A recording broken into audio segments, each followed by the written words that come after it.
বল আর kiss কর। পারবো না। পারবি না তো দেখ, বাসায় গিয়ে বড় আম্মুকে আজকেই বলি। রিমি আপু আমার আম্মুকে বড় আম্মু বলে। আপনার যা ইচ্ছা বলতে পারেন। এই কথা বলাতেই আপু হন হন করে আমার আগে বাসায় চলে গেল। আমিও পিছনে পিছনে গেলাম। বড় আম্মু, ও বড় আম্মু। কি হয়েছে রে?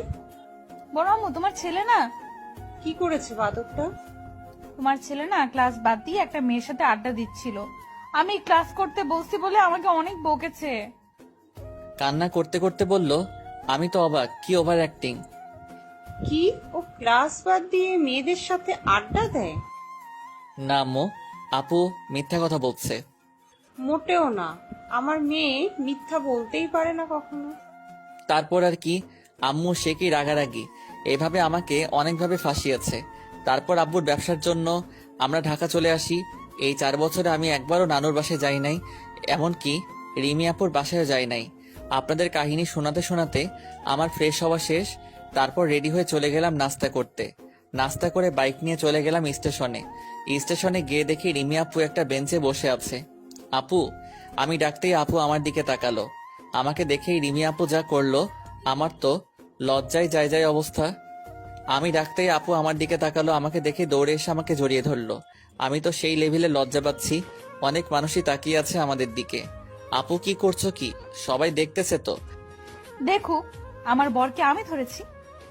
আপু প্লিজ ছাড়ো, এখানে সবাই আমাকে চিনে, সম্মানের 12টা বাজিও না। এই কথা বলাতে ছেড়ে দিল। কেমন আছিস পিচ্ছি? ভালো, তুমি কেমন আছো আপু? আমার ভালো দিয়ে তোর কি আসে যায়? সেই যে 4 বছর আগে চলে আসলি, একটিবারও গেলি না, এমনকি ফোনও রিসিভ করস নাই। আসলে পড়ালেখার অনেক চাপ তো। পড়ালেখার চাপ নাকি গার্লফ্রেন্ড নিয়ে বিজি থাকুস? আরে না। শোন পিচ্ছি, আমি যতটুকু জানি তোর কোনো জিএফ নাই, থাকলেও আজকে ব্রেকআপ করবি।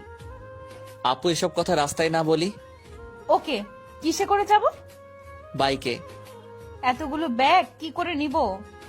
ব্যাগগুলো রিকশায় করে পাঠিয়ে দেয়। আচ্ছা। তারপর আমি রিকশাওয়ালাকে ডাক দিলাম। মামা যাবেন? হ্যাঁ জামু মামা। ওকে ঠিকানা দিয়ে দিচ্ছি, ব্যাগগুলো বাসায় পৌঁছে দিবেন। ঠিকানা লাগবো কেন? তোমার বাসা তো এই এলাকায় সবাই চিনে। ওকে মামা, যাও তাহলে। তারপর আমি বাইকে বসলাম। উঠেন আপু। হুম। রিমি আপু উঠেই আমাকে জড়িয়ে ধরলো। রিমি আপু জড়িয়ে ধরাতে অন্যরকম একটা ভালো লাগছে। এর আগেও তো অনেক মেয়ে ফ্রেন্ড বাইকে উঠেছে, তাদের বেলায় তো এমন অনুভূতি হয়নি। আপু এভাবে বসলা কেন? আজকে ফার্স্ট টাইম বাইকে বসলাম, তাই ভয় করছে। একটু হালকা করে ধরো। এই কথা বলাতে আরো শক্ত করে